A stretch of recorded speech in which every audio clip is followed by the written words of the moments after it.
today is the first day we're moving into our new home. I'm so excited.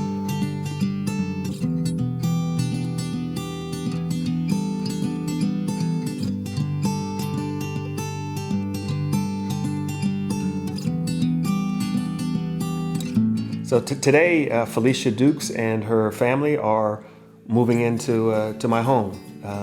This is part of a collaborative project. They are moving in for a year. I've opened up my home to them to live in it for the year rent-free. And between Felicia and myself and Alexandria House, which works with families that are in transition, we've come together to create this partnership.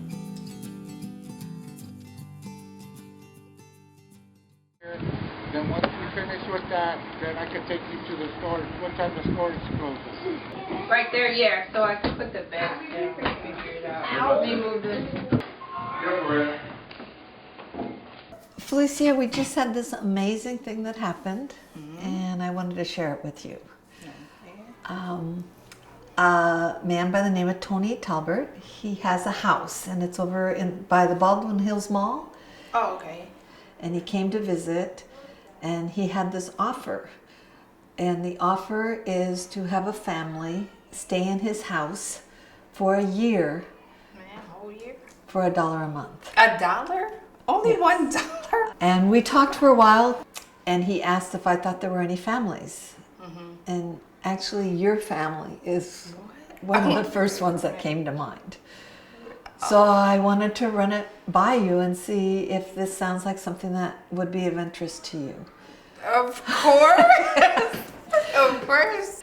And so I just wanted to see if you would be interested and if you would mind meeting with Tony so he can share a little bit more about what his thoughts are, any questions you might have.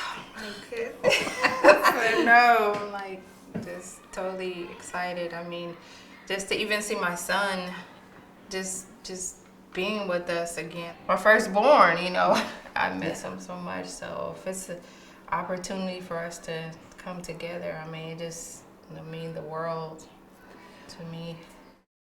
Alexandria's house is like for single women and like only women, like no men. And no, there's boys and kids, but it's kind of like an age limit, kind of. So, like, it will be like kind of odd, kind of, for like a 20-year-old to be around all these women and stuff. I mean, it's pretty cold. Yeah, it was raining earlier a lot, really hard. This one? Yeah. No, the other one. That one. There's no way you can get here closer. No one can, drive you. Is anybody coming this way? We're going.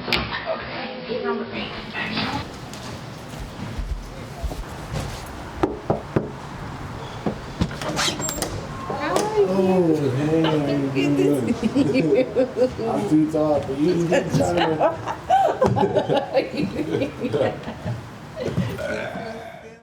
It bothered me that I couldn't visit my mom at Alexandria's house often. I just knew I couldn't spend the night ever. I couldn't hang around for the whole day. Is that Kimo? Really? This is it. Oh, is she running? Running away all the time. This is the new house.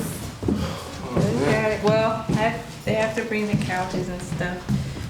You got a nice painting. Oh, here's the oh, really? I like it. It reminds me of a Viking too. We're gonna be eating good here, definitely. We check out the kitchen. There, yeah, get it together. Let's start eating now. Yeah. We'll go around to this. This is the market room. The slash play. Bedroom. Yeah, to make it a bedroom. But see, it's cold. You see how cold it is, but it's, that's why I didn't make it into a room. But this is gonna be the relax. And this is his bathroom. Amari has a bathroom. Well, you and him. Yeah, this is you guys' bathroom here. Backyard. And then this is the laundry room. Yeah, this is, oh, that's the basement. Basement. Yeah. This is some paranormal. Yeah, see, that's why she has the blue, so she wanted the blue room and that was her little set. This is nice, huh? It is nice. Alright, you got a nice little setup. You got a little closet space. That's so cute. You're gonna move that back. That's your little bed. That's why the door. I didn't even. She not gonna be that small for long. I know. Yeah, and that's the closet. It's long though. It tricks you right here. See? Oh my God, you why you going in the closet? She's long. Yeah, and it's the backyard. You got a garage and everything. I know.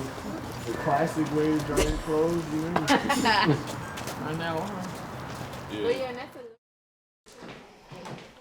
Okay, Tony, so I wanted to introduce you to Felicia. This is Tony, Hi, Felicia. nice meeting you. Nice to meet you too. and this is great to have a chance to talk about a possibility for you. Awesome. Yeah, I've heard great things about you, so I'm looking forward to getting to know you a little bit. Now, your name is Felicia or Felicia? How do you pronounce your name? Felicia, but most people say Felicia. And but how do you say it? Felicia. All right, I'll call you Felicia then. Oh, man. All right, I'll call I warned you. Felicia. I know. I'm sorry, I'm a knucklehead. I tell you that up front. Judy thought it'd be a good idea for us to meet and see if this might be a good collaboration. So she told you a little bit about what we're up to here, or? Just that you had a place and that was you wanted me to move in there for like about 1 year, and I was shocked about it. What I told Tony is that you have done an amazing job with the program, have done everything that needs to be done to move on, but still needed a little bit more time. Housing is so difficult right now, and I'm not sure everyone realizes how hard it is and how hard people are working, but how difficult and challenging it is to make that next step. Well, when my mom told me about Tony's offer, I felt kind of nervous but happy at the same time, because I was going to somebody's house that we're going to be staying for a year, but I didn't really know Tony. When I heard about Tony, the offer for that $1 a month, I said, God, there is real angels, because to me, that's what he have to be. And I was just so amazed that there is some good people that care. I was real grateful. I was real grateful that my mom found another place to, well, she got a break from financial troubles, I mean, and then not have to worry about just rent, right now, and I could just become a better mom. I can go to the schools more. I can just take more time with the kids. I mean, it's just small things where dental appointments I couldn't go to if I had to pay the rent and pay the light and, pay all these different bills.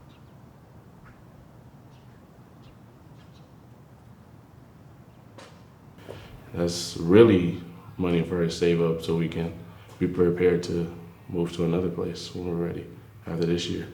Just the house, the neighborhood, just the location. It's just a blessing. Well, when I had my daughter, I had to go on maternity leave. And so then when you get, disability, then it wasn't enough to pay the rent where I was staying. And then eventually when I went back to work, I was so behind, like 5 months, I had to stay out. So then it became under new ownership, and then they just wanted all their money in full, like right then and there. So there's no way that I could pay that. And so then I started looking. I went down to the social service building, and then I was just seeing if I can get any kind of emergency help. But then I picked up a reference book, and then it just had resources. And then that's where I found Alexandria House, because it said housing for women and children. So I said, well, let me see what this is. And that's how I ended up going there. And we hear this story quite a bit of times. There'll be a change in ownership and rent will go up, And people, the new owners, don't really know the families, not willing to work with them. And so she ended up being evicted. No, honestly, yeah, I was surprised because I didn't even know what was going on. I didn't know you had a notice to leave or anything like that. The day, or maybe the day before, or the 2 days before, she told us that we're going to be moving to this place for single women and their children. So we're like, okay, so we moved, and yeah, it was like that. When I found out my mom was going to Alexandria House, I felt like when she was explaining the program to me, I felt like it was a good opportunity for her to, wait, stay there with, you don't have to worry about groceries and stuff like that. You can just stack your money up so you can be financially prepared to get a better house when. Alexandria House's 3 things were, first of all, a transitional residence program for single women and women with children. We don't often have space, but we had space the day Felicia called and had her come in for an interview, and thus she came to Alexandria House. Oh, living at Alexandria with my kids, it turned out to be a pleasant environment because it was other kids there. We had to share everything, sharing the bathrooms and, making sure the minimal noise on certain times, but just the home-like setting, going down and eating together, praying, together, meeting different women and different cultures, and just the kids enjoyed it. I was worried about that, but they were so happy just making friends, and we never had any arguments and complaints, and we were there almost a year. My first impression on Alexandria House was that it was gonna be fun, because when I got there, I saw there was a basketball court, and then I saw the swings, so I thought it was gonna be very fun. Everybody was so nice to me, so nice to the kids. It was just really a surprisingly pleasant environment. I know that Alexandria always wants to have that where you can feel like you're at home while you're transitioning into something better. So it was really hard to have Felicia leave. She was an incredible contributor to the community sense here. We miss her, but this is just part of the work we do. It's really help people be able to move on with their lives and move eventually to permanent housing. This will enable Felicia to save more money, look for a place, have a little bit more time to find a place, and at the same time it opens up one of our larger rooms for another family. At the Alexandria House, they're seeing that people do care, and then the transition for here with Tony, it just made all the difference in the world. They see how people really can live, It was just an amazing thing for them. Mother, Father God, thank you for the joy of this day, this occasion. Thank you for the food that nourishes our bodies. Thank you for each other. We nourish our minds and we nourish each other. Amen. Amen. Some people and friends said, oh, you're crazy, or, what are you doing? Or, supposedly, people don't leave, and, what are you going to do then? You got to, get them evicted. And none of that came to mind. I mean, it's not, I don't have Bill Gates money. I don't have Warren Buffett money. I have a house that I can make available to someone else. And I have another house where I can live with my mother. Frankly, he didn't even say. I mean, the way we found out was he said, can you help me come and, clean my house? I have a family moving in. And so I thought, oh, someone coming to share the house with them. Now that he had actually moved back here. So, the more I found out about it, the more just, I figured typical Tony, but still so very, very proud. But that's him. When Tony told me that he was going to have a family move into his home and he was going to rent it to them for $1 a month, I said, have you lost your mind?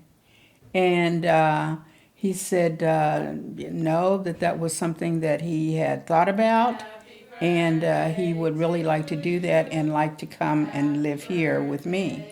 And I said, that sounds wonderful to me. We haven't lived together for a while, but I know that it's going to be fine for both of us.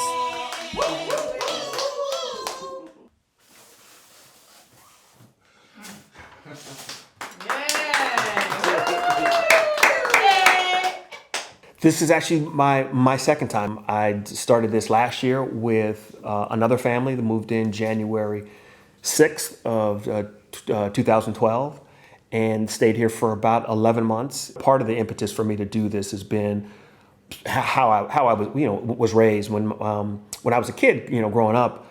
My parents, my father in particular, but my parents, we always had people who lived with us, people outside of our immediate family. Could have been another relative or a client of my father's or a friend of a friend. And so I grew up, I guess, sort of with this philosophy that, we're all connected and we're all responsible for taking care of one another. It was interesting from the time that I can remember as a kid until I went off to college. There was no period of time more than a month or two where there wasn't some non-family member who, living with us. My mom and I in the 80s made a list of all the people that had stayed with my parents from day one. And in the 80s, it was 52 people. So, yeah, it was a lot of people.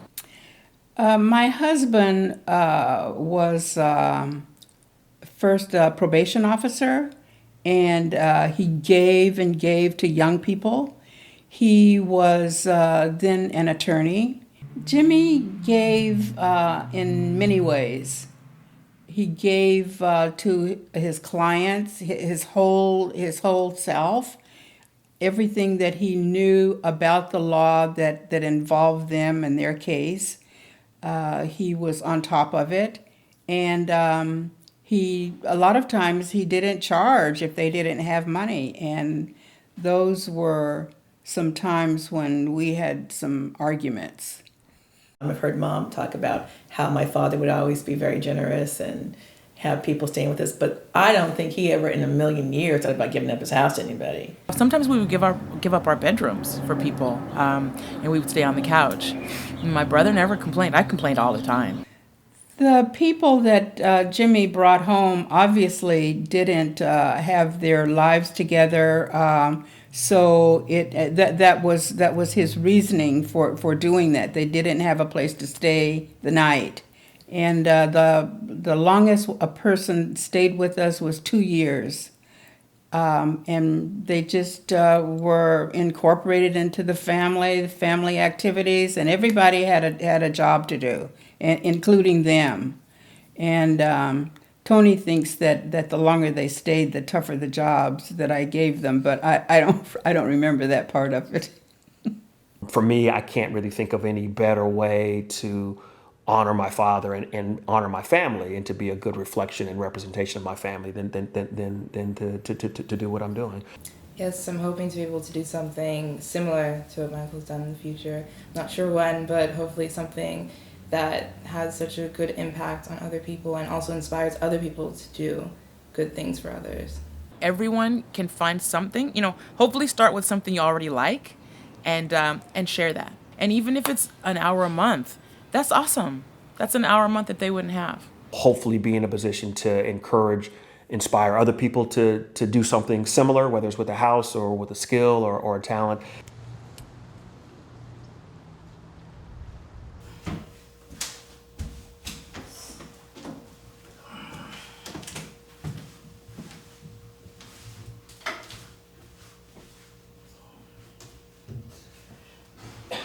A typical Monday is waking up at 5 because the kids go to 3 different schools and then I head to work, so it's a lot of driving, but it's just like any other mom, you do what you have to do because you love your kids.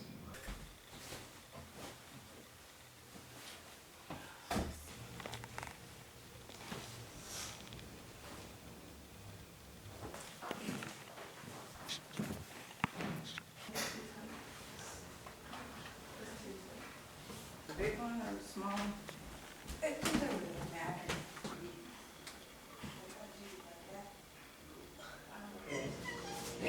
Thank you. You're so evil, Kiva. Don't knock over my coffee. Like, after we wake up, it's we get dressed and we eat.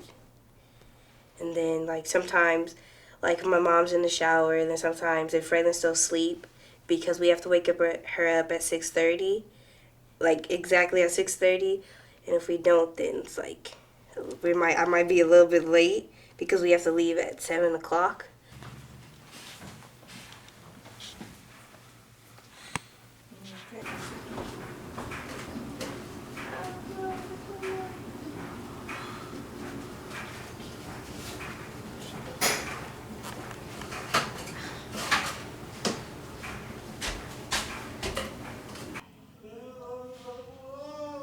So you don't have a permanent part in your head.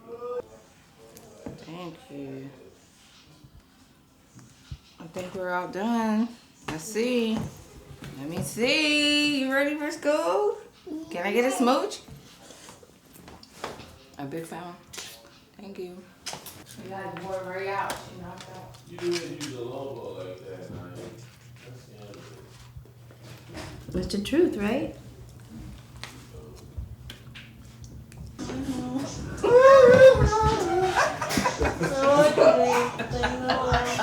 No, those are mine, actually. He has his own. I need the air, I can't even think.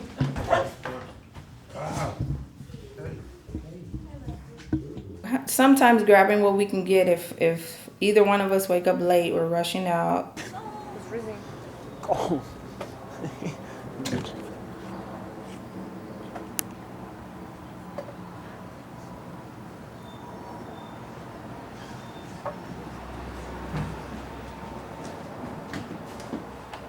Let me see the key.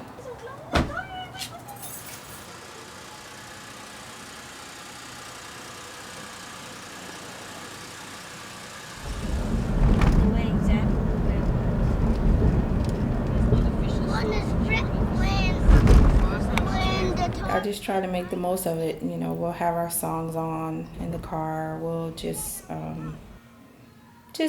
talk to each other, tell jokes and stuff like that on the way to school.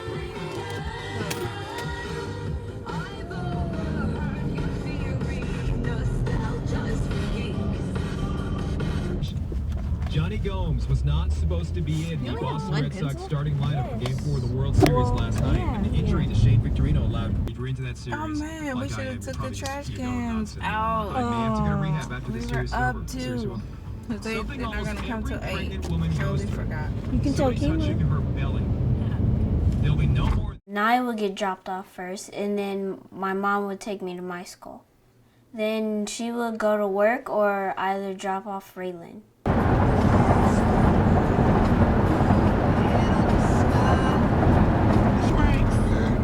This really feels a little overcast. If you go to church on the regular, you got that one usher that just really do.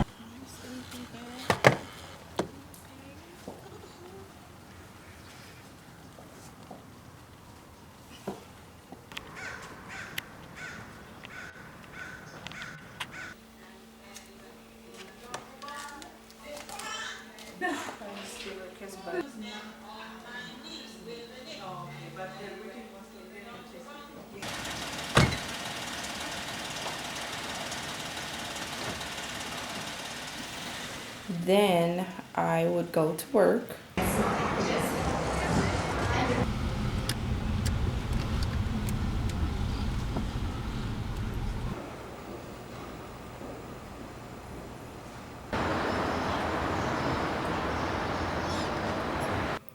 But since my work hours are a little bit longer than Alexandria House, I would have to come back home, give the car to Kima so he can drop me back off at work so he can pick up Raylan. And that's why he's just been a great help with picking her up, because then I would have to try to find a different school. I assist my mom with like taking my brothers and sisters to school in the morning and taking her to work, picking everybody up once the day is over.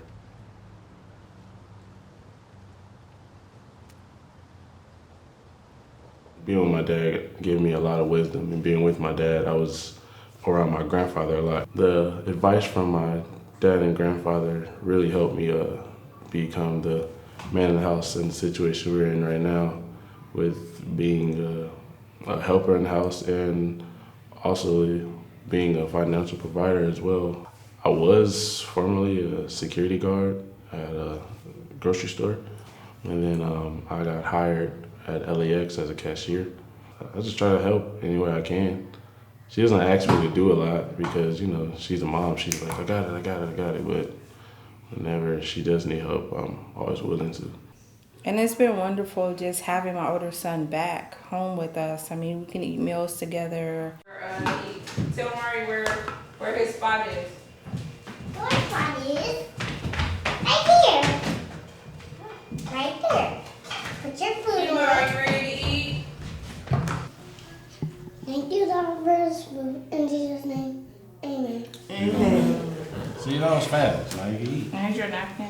It's really important to have dinner just with me and my kids because it's an intimate time. It's personal. You want to connect. You know, we sometimes talk about what happened at school or just what's going on, the latest dances, you know, whatever comes to mind. But I really enjoy that time because it's like we run around, but at dinner you stop. You know, you stop and find out what's going on with your kids instead of guessing. Just ask them. Amari, did you finish studying yet? No. You gonna do that later? Mm-hmm. Don't eat the bone. I know you did one.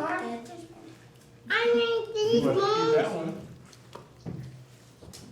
What one?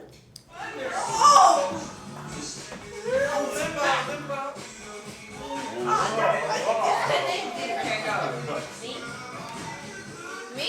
Oh. Don't cheat. The kids are adjusting well.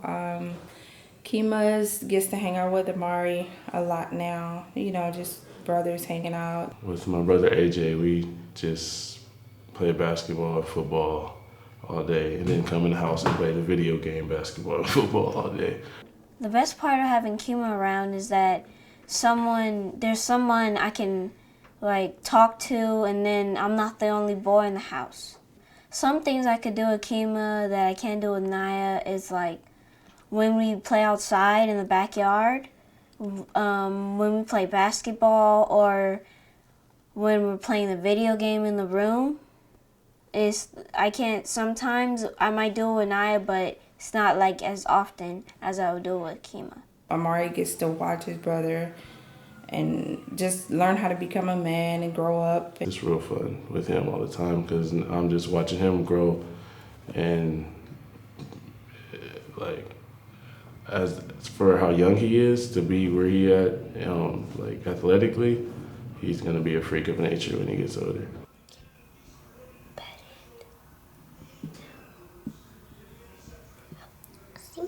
It's easy to just do those two and then you're done. It's not that Then easy. you're done. This is my first time ever having my own room, and I love playing outside, and I love how in my room I could do my nails and stuff. Naya can hang out with Raylan. I know Raylan watches her do her nails and stuff like that. Oh no. Dos. No, but nice. Tres. Afro. Cinco. Seis. Ocho. Nine. Mari. Come over here. Wee. Slide on your butt. Let's slide on your butt. Let's slide on your butt. Let's slide on your butt. Raylan, she loves the house.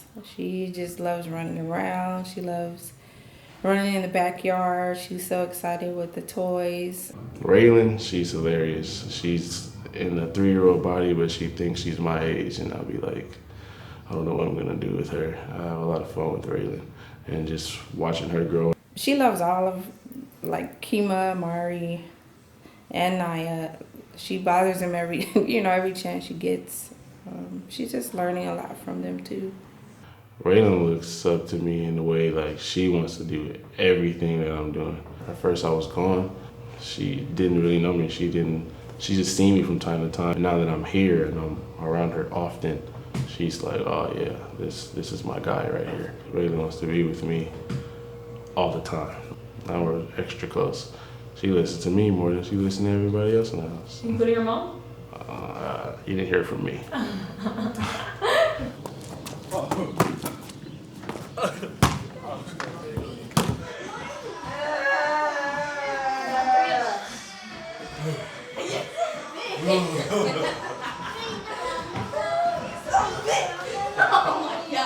Naya, when I wake up in the morning, I think, how can I mess up Naya's day the best? And that's what we do here. Me and Naya torment each other back and forth. You missed the spot. Are you really? Wow. Thanks a lot. If I'm not messing with her, she's messing with me.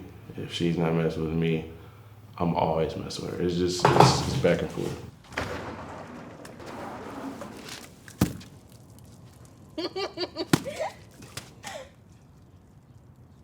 Are you? No.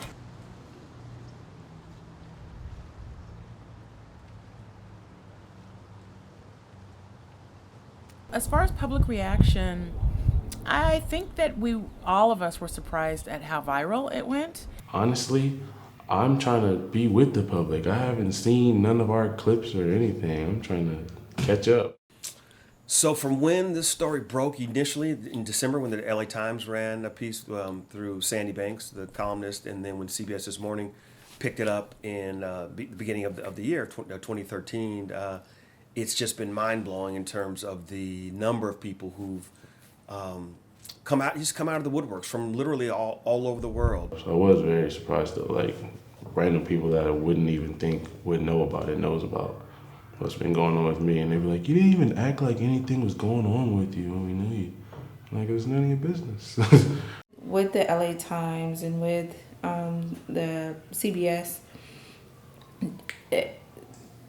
they were just in shock. I got a lot of mixed feelings because some people were really upset with me because they say, hey, why wouldn't you tell me what's going on? But I didn't feel like it was an announcement, you know, things just happen. You know, when you get a 3-day notice to leave, you're not thinking like, let me make an announcement. You're like, hey, I got to figure out something. But it did open up a floodgate of love, though. I seen a lot of people that were concerned and they wanted to help and they wanted to do whatever they could. So sometimes it's good to be open. You know, I can get that out of it. But It's very, very positive as far as the responses, and you know, a couple of the stories that he shared were quite interesting. He got a couple of marriage proposals from it, and but for the most part, people were just, you know, very overwhelmingly supportive. I thought that maybe a few people would find it interesting and might contact me, but I've probably been reached out to by 700 people or so from all over Africa,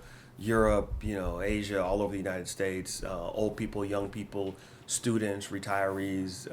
Yeah, it's been really very phenomenal. Well, I was super happy that he allowed himself to be interviewed because he's very humble, very not interested in getting the spotlight on himself. I had a few friends come up to me and they told me that they heard about my uncle giving up his house because it was in the newspaper. And they said they thought it was a really nice example of human kindness and someone giving up what they had and giving it to someone who needed more, because that's something that we're all capable of doing as people. And I think it's something that should be exercised more in life. People who found me, you know, my email address at my job, and email me just really uplifting and encouraging notes, very supportive about how they were glad to hear about the story, to read about it, talked about how it made them think about things that they might be able to do in their own lives, actions that they could take.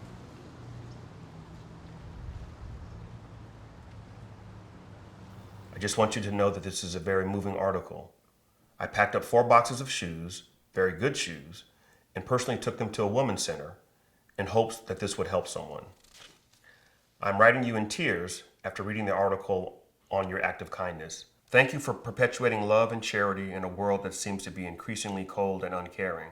You are a true hero. My kids showed me a notice in a newspaper here in Sweden about you. I just wanted to say that it was a nice thing you did. To me, the most astounding part of your act is that you are taking a risk, a chance, to help someone in a truly meaningful way, to assist a family in obtaining the most basic primary need, a safe home. My fiance would like to take in victims of sex trafficking when we are married and have a home. Your story provides further inspiration to make that happen. Thanks. The thing that I was most glad for was I knew that his story could inspire others. Maybe not to do something as dramatically generous, but to do something smaller, to just start thinking about generosity. My name is Orlando Bishop, and I'm a personal performance coach. I'm actually the founder of Align Performance. Where I first connected with Felicia is that I know Tony, and so the video started to go around about what he had done, the news, the clip from the news, and I was truly blown away. Just the level of generosity, who he was being, it just really spoke to me. And so I reached out to him just to say how impressed I was. And so I got to thinking about that, and I was like, well, I work with people all the time and help them work on their strategies and figure out what they're going to do next. So why don't I do that here? And I got back in touch with Tony and said, let her know that if she's interested, I will coach her for the balance of the year for free. Like, just because it's important to me that she be able to take advantage of this opportunity. And so thankfully she said yes, and we've been working together. I think that the reason people kept calling Tony after those interviews, excuse me, was because people wanna do good things, and when they hear about somebody doing it, then that gives them the strength to do something themselves. Reuben, the miracle man. I had no idea of this surprise. I had to get a lot of teeth extracted. So Reuben was able to replace them for me, and that's really expensive to do. So that's why I was hoping for a deal or like maybe a payment plan or something that was nice, but not free. Not free at all. I believe he found out about the story, or maybe he's seen it. I'm not quite sure, but he just was very kind in just offering this. The fact that so many people have reached out, lets me know. It just confirms that most of us want to do something that goes beyond ourselves for somebody or some cause, and so I think that's probably been the thing that's most impacted me, and the thing that's most changed me, and realize that it's not about any one of us individually, but about us collectively. Felicia happens to be an employee of the company I work for. I see her every day in her job capacity, and we have become friends over I would say a little over 2 years that I have known her. I took an interest in knowing, of her struggles, and I have a real heart for women particularly, especially in today's time and age of life just being stressful. So she kind of touched my heart with her personal needs and her story. The surprising Donna, she is a coworker, and she invited me to a women's spiritual retreat, and it was life-changing. Just the incredible woman that was there. It really was life-changing. I'm not even sure why she invited me, but she did, and I enjoyed it so much. The women's retreat was held at the Rancho Las Palmas Resort in Rancho Mirage, California. It is a 5-star re-renovated resort, and it was an environment that most of these women could never get to because of finances, time. There's not too many times where women will just take off, leave their families, their housework, their regular duties, just to pamper themselves and to enjoy other women, fellowship, rest and renewal. At the women's retreat, we had great rooms. I was able to take one of my best friends with me, and we both were on the same page. We were trying to get more connected spiritually, and we wanted to relax. My total contract was about $12,000. I offered 6 places for women of deployed servicemen to come to the retreat free of charge. Also, knowing personally women like Felicia and other women in our workplace, my husband and I decided that we would gift the opportunity as an offering to God to bless these women. And we did this out of our personal savings, and we've never regretted it. And I have always been very blessed in my life and got more out of doing this for other women than what it ever cost, and I would do it again.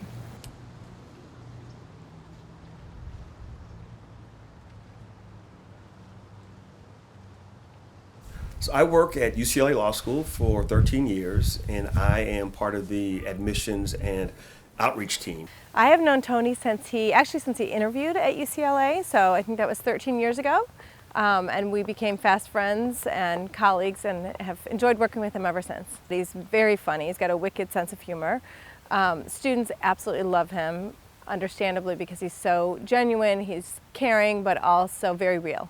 He will always tell it like it is, but in a way that would never hurt somebody's feelings. And also not knowing how to tell people around them, like, no until they have right. 10, 12, 15, 20 people on the payroll and stuff like that. Yeah. I like it. I like working with young people. I really thrive off of their ambition, their hope, their promise. Most of the students that I work with view a law degree in the law as a way to impact social change and to make the world better for more people. And so I'm thrilled to have some small part in that.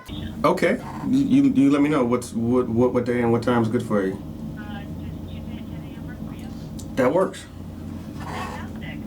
One of the student groups there, the Black Law Student Association, BALSA is the acronym. They gave me their Community Service Award this past year, and it was very touching. A couple of the students did a little spoken word piece set to music, which is kind of funny and tongue in cheek, but put together a really nice, touching video. Several of the students commented about how they appreciated the help I provided them, some of the counseling, and this project with Alexandria House and Felicia. I had practiced law for 14 years, and I've been at UCLA for 13 years. But I told the students that of all of any professional achievements I've achieved, that top the list. So I was really happy to get that. Tony does. I mean, he does not do anything for the attention. It is just about, this is how I am, and this is the manifestation of who I am.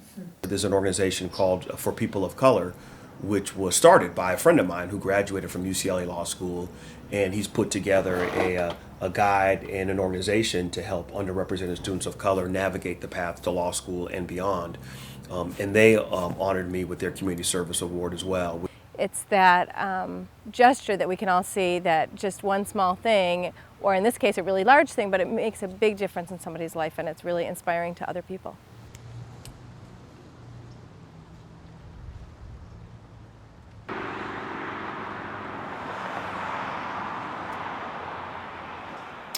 I decided to do it. I read an article about a family in Atlanta a couple of years ago. I read an article in Parade magazine. They sold their home. Apparently they had a very large home. They sold it and they donated the proceeds to different organizations. And it was to the tune of about $800,000. And I read that and it blew me away. I was just really just awestruck at what a powerful gesture that was.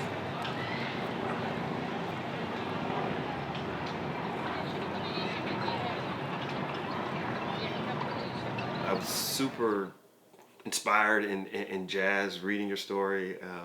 I've told friends and family wherever I go, I said, they asked me, like, why did you decide to give away your house? And I said, you know what, it wouldn't have happened if I hadn't read about you. If I hadn't read this silly Parade magazine. Who reads Parade magazine? If I hadn't read Parade magazine, We decided to sell our home in the wake of an incident that happened back in the fall of 2006.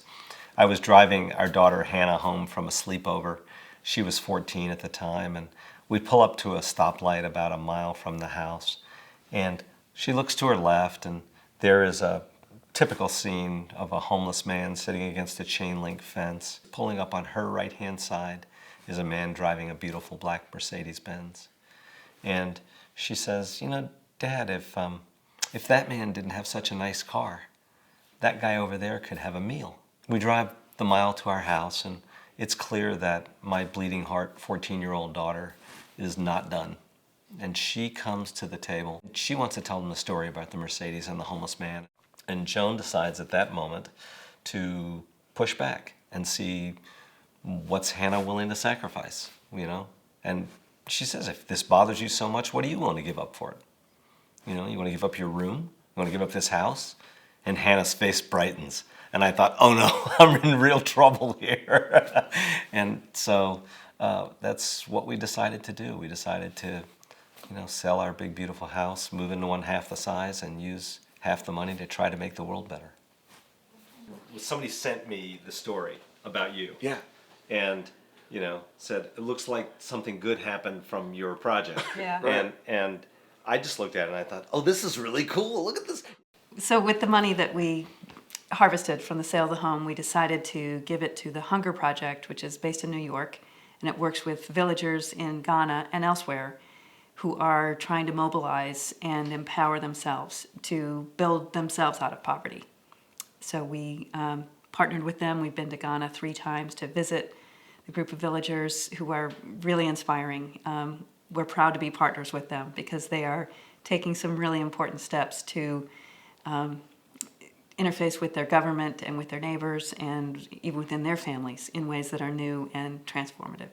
I'm just really excited hearing that because when we first decided to share our story with other people, we knew that there'd be somebody who would kind of grab on and say, I want to be a part of that kind of feeling. I want to do that. I've got something I need to offer.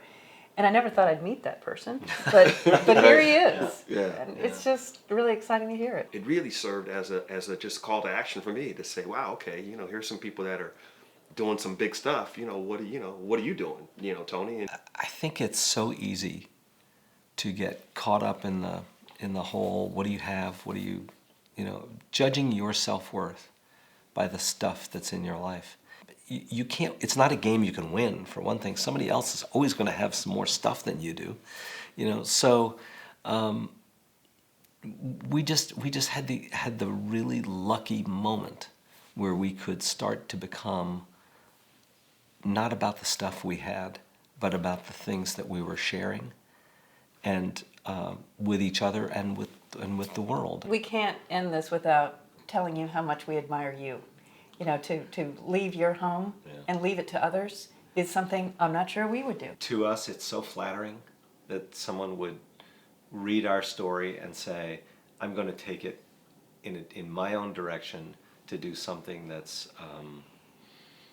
really life-changing for a family or 2 families or 3 families. And, you know, that's cool.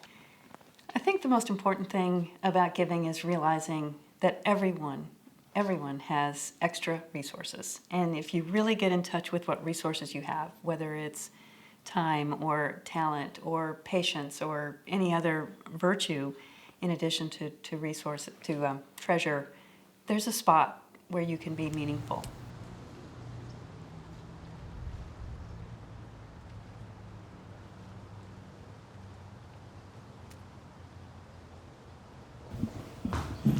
Mom, what you doing? Oh, checking bills. Okay. I could have my job. Oh, you better do your job.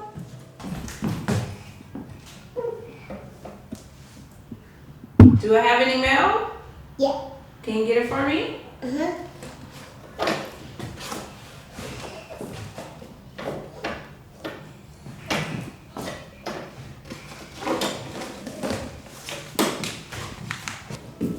Can I get a lot of stuff? Thank you. There's a lot of bills to do.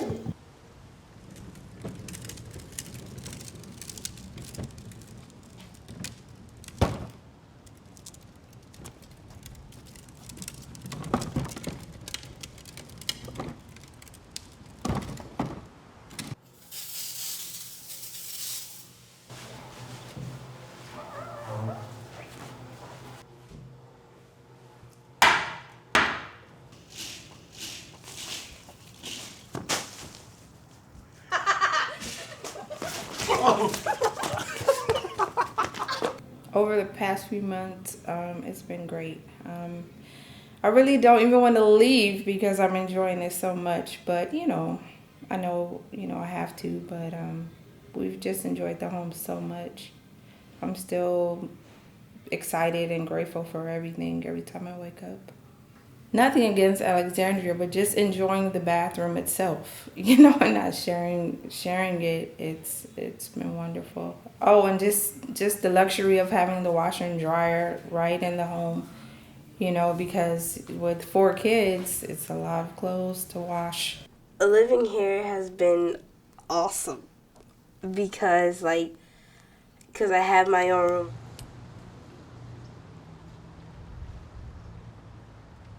The worst part about having my own room is that sometimes it can get lonely because I'm used to having someone in the room to play with or mess with. Having your own room is like you're the only child because there's no one in the room. The only thing you really have is your stuff and the TV.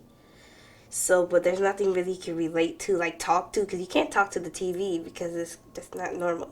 I think the best part of living here is that we have a lot of, we have freedom, and we get to do things like play board games or spend quality time with each other. Being in a home, that was $1 a month, but also it comes along with the other bills, the gas bill and the light bill, and when I was at Alexandria House, I didn't have to pay those things. Just those bills and the car note, accumulated a lot more money going out instead of a lot more money coming in. And, my job didn't change. Just as a result of that, the car note became really high because, of course, I'm going to put that off and make sure the lights and the gas are on before that. So with that, eventually I just kind of let it go.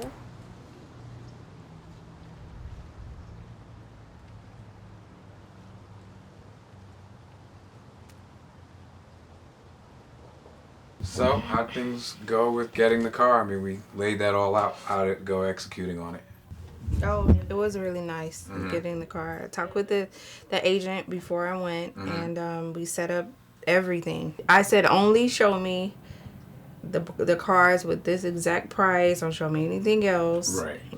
Orlando, man, saving my life mentally because he's a performance coach. He's awesome. He just helps you align the things and goals in your life that you're trying to accomplish. And sometimes you need that. You just need that person to sit with you and say, hey, what are we working on? What are we doing? She's talking about the car. We were very clear about the car. We talked about details of what it needed to be. It's not only to find what you want, but to be able to identify when you see something and it's not it. You don't waste that time going in there, driving the wrong car, you know what I mean? She doesn't need to be in some big gas guzzler. We're trying to figure out how to do this economically. Somebody else might need big space. So there's nothing good or bad about that car. It's just, is it the right car for you? Well, I mean, I felt confident when I went in there because I knew exactly what I wanted and I wasn't going to compromise because, just trying to set up the goals that I have. Sure. I can't compromise. Right. And so by taking her through that process consistently, what do you want? Why do you want it? What's the emotional experience you want to have? And then having her connect to who she is when she's at her best. Did you feel like you were able to use the who pieces specifically, open and goofy and consistent and all that as part of that process? Yeah. In terms of characteristics? I know, I'm just saying. Yeah, I had to be consistent on what I wanted.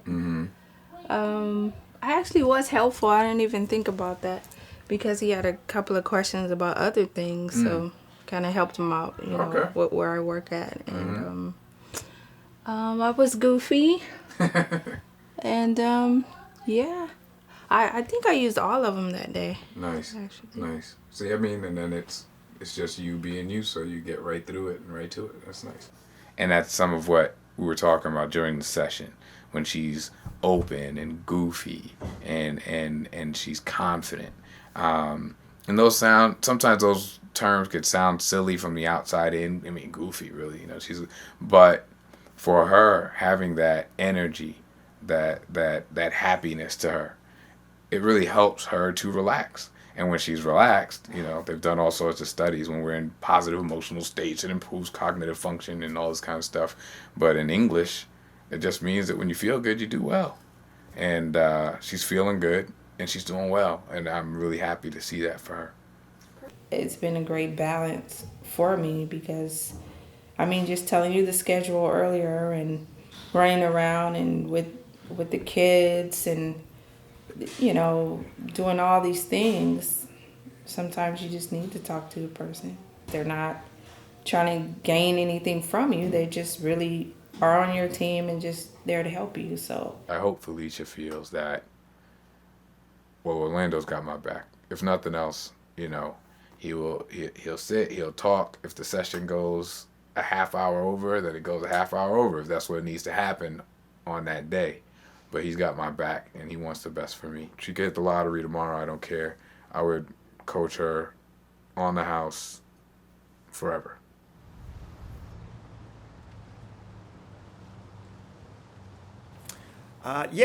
Since Felicia and her family moved into my home in December, I think it's gone well from what I can tell. It seems like the family's really enjoying it, and kids are happy and getting a chance to be kids and have their own space to play. Whenever I stop by to fix something or check in on them, the kids are playing in the backyard, playing ball or goofing around and stuff. So it seems like they're enjoying themselves very well. I call that stop sign.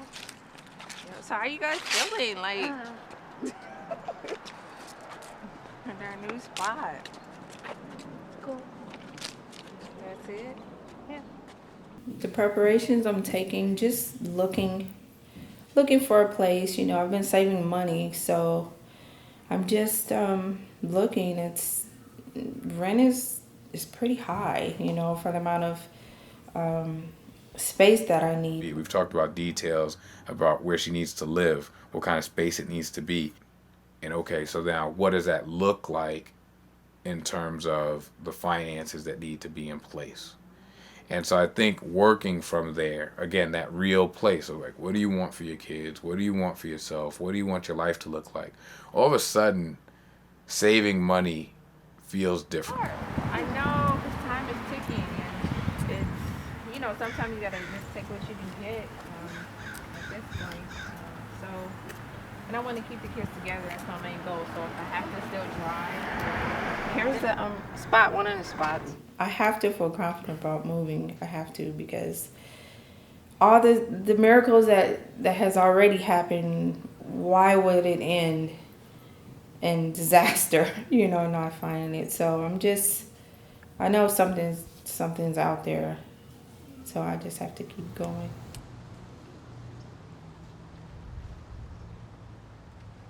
My hope for the year's end would be to be out and stable. I don't really know how to explain, but yeah, I want us to be on our feet, basically, and ready to move forward with our new life and our new home. Talking to Felicia, recently, she said one of the things that she feels good about is being in a position through some of the work she's done this year to make better life decisions, to help provide for a more stable, living situation for her family. And so, yeah, that to me, that sounds like all good, good stuff.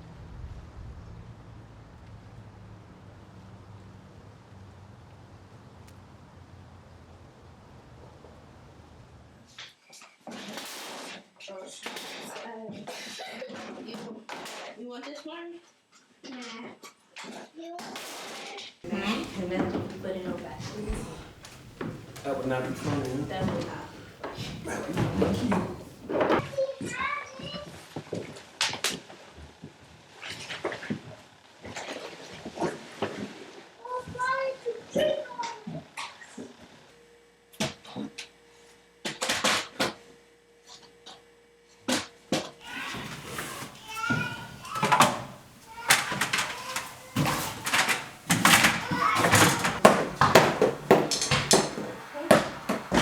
Every mother wants to become a better mother. So just with this house, I was able to do so much much stuff with the kids. I feel that by her living here for the year that they've came a long way, and they have seen the finer things in life, and that she's struggling more and more to get education and get housing for her and her children, because she wants a better life for them. Actually, strategies that I'm gonna use for 2014 is using the 1 year. Like, since I was here for 1 year, I'm trying to pay off bills and different things for 1 year. Car notes or just light gas bill, just certain bills that I'm able to do that with. I want to do it so I won't have to worry about it, like check to check. I feel that the year here has been very fun. I've had some really comical moments with my family. They're hilarious to me.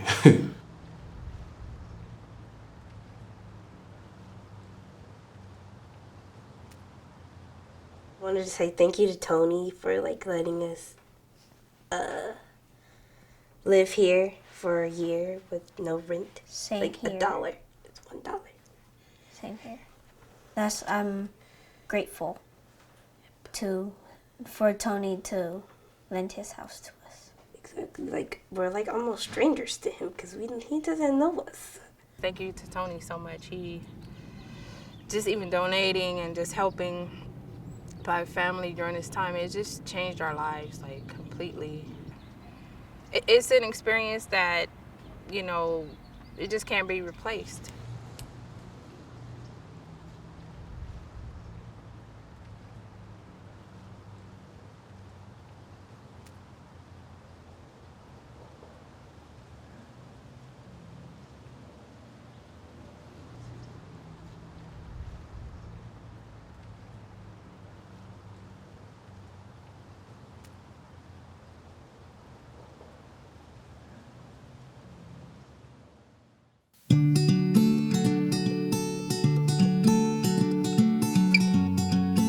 My husband, I know, joked around with him and asking him how his dates, when he had to tell his dates that he lived with his mom. Cramp my dating life a little bit, but that's all right, right? Got to be a finesse and work around that. He as a person, that sense of, I'm going to be kind and go about life, having a good time, and including as many people as possible, started at a young age. So it was pretty friendly, except for the times he got on my nerves. It's easy to grow up with him. But yeah, he was a good kid from the get-go. Mainly because I taught him to be.